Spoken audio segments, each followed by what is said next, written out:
मैं फिल्मों की ट्रायल नहीं देखता, मगर जब भरत भाई का फोन आया कि एक खास फिल्म है, आपके मिजाज की फिल्म है, आके देखिए, तो मुझे लगा भरत भाई ने फोन किया तो यकीनन कुछ होगा, क्योंकि भरत भाई का आए दिन से फोन आते नहीं। ये वो भरत शाह हैं जिन्होंने हमारा हाथ थामा था नाम के वक्त से, हमारी जिंदगी को नया एक रुख दिया था उन्होंने। हम जहां यहां पहुंचे हैं उसमें इनका बहुत बड़ा एक योगदान है। अगर भरत शाह साहब नहीं होते तो शायद हम यहां तक पहुंचते ही नहीं। फिर हमने फिल्म देखी पूजा, और हम जाके हमने फिल्म देखी बीए पास। हमने ट्रेलर देखा था अपने दफ्तर में, अजय जी आए थे और हमने ट्रेलर देख के हम जिस तरह आप लोग ने भाप लिया ना कि कुछ है इसके अंदर, वंस मोर बोल रहे थे ना, कौन बोल रहा था, हाथ उठा था ना, राजा। हाँ करेक्ट भैया, बिल्कुल समझ तुम्हारी सही है। तो मुझे लगा कुछ है इसके अंदर। तो हम जब गए थे तो हमको उम्मीद तो थी कि पिक्चर अच्छी होगी, मगर इतनी अच्छी होगी इसका हमें बिल्कुल अंदाजा ही नहीं था।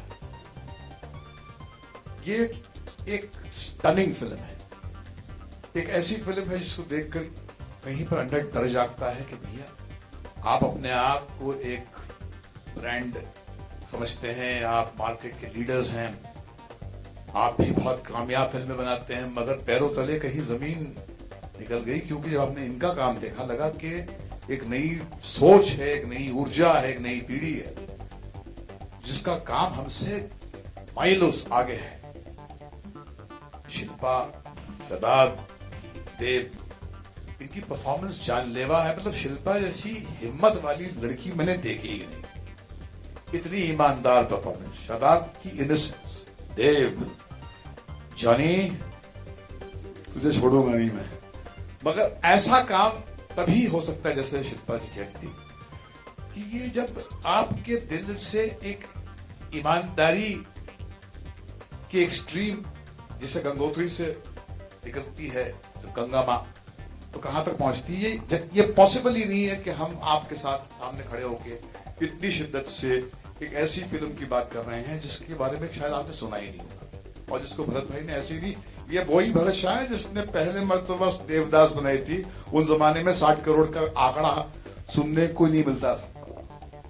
तो यही है, कुछ अदा है अजय पहल में, जिसको देखकर भरत भाई ने अपना को सब कुछ दांव पे लगाया यहाँ पर, और हम इसके साथ में खड़े हैं क्योंकि मुझे इस बात का यकीन है, और मैं सोच समझ के कह रहा हूं, मुझे इस बात का यकीन है कि इस चेहरे को देख लीजिए, ये हमारे फिल्म इंडस्ट्री का एक लीडिंग प्लेयर है। He is a star in making.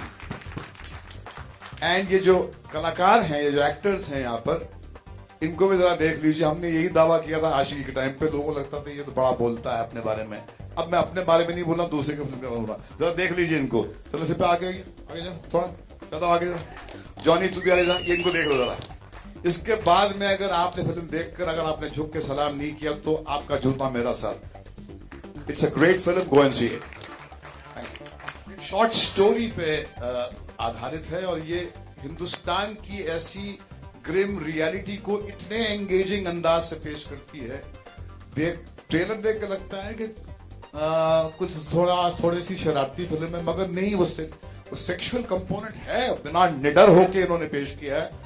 मगर वो देखते देखते जिंदगी की ऐसी कड़वाहट आपको घेरती है कि जिससे फिर निकल कर आप उसको इस फिल्म से अपना दामन आप बचा नहीं पाते हैं। एक ऐसी फिल्म है। देखिए, कोई भी नई सोच जो है ना, उसको अपने आप को असर्ट करने के लिए बहुत कुछ करना पड़ता है। हमारा जब सफर शुरू हुआ था फिल्म इंडस्ट्री में, हमको भी इसी तरह से जद्दोजहद करके यहाँ तक पहुंचना पड़ा। इसमें कुछ लोग मिलते हैं, जिस हमने कहा कि भरत शाह मिले थे, हमारा हाथ थामा था। ऐसे ही हमको लगता है कि हमारा फर्ज है कि हम अजय का हाथ थाम कर उसे एक जीना चढ़ा दें। यही जिंदगी का एक तरीका होता है। मगर ये उम्मीद करना कि जब कुछ आप नया करेंगे, कुछ अनयूजुअल करेंगे और दुनिया आपके लिए रेड कारपेट बिछा देगी, ऐसा नहीं होगा। क्योंकि फिर जब नया कुछ आता है वो पुराने को हिलाता है, उसकी जड़ों को उखाड़ता है। वो एक थ्रेट होता है। पुरानी सोच का जब तक पूरी तरह वो खात्मा नहीं कर सकता, तब तक वो अपने फुल फॉर्म में आता नहीं। तो हमेशा नया काम जो होता है उसको अपने आप को वहां तक पहुंचाने के लिए बहुत ज्यादा मेहनत करनी पड़ती है, और इस मेहनत में कुछ लोग साथ देते हैं, मगर टैलेंट एक ऐसी चीज है जिसको आप रोक ही नहीं सकते। आज नहीं कल ये आप, मेरा दावा है कि बीए पास का जिक्र सालों तक होता रहेगा। बहुत सारी फिल्में हैं जिसमें बहुत बड़े स्टार्स हैं, वो ओपनिंग वीकेंड के बाद में उनका नामो निशान नहीं रहेगा, मगर ये 25-30 साल बाद में इस फिल्म का जिक्र होगा। It's a path breaking film.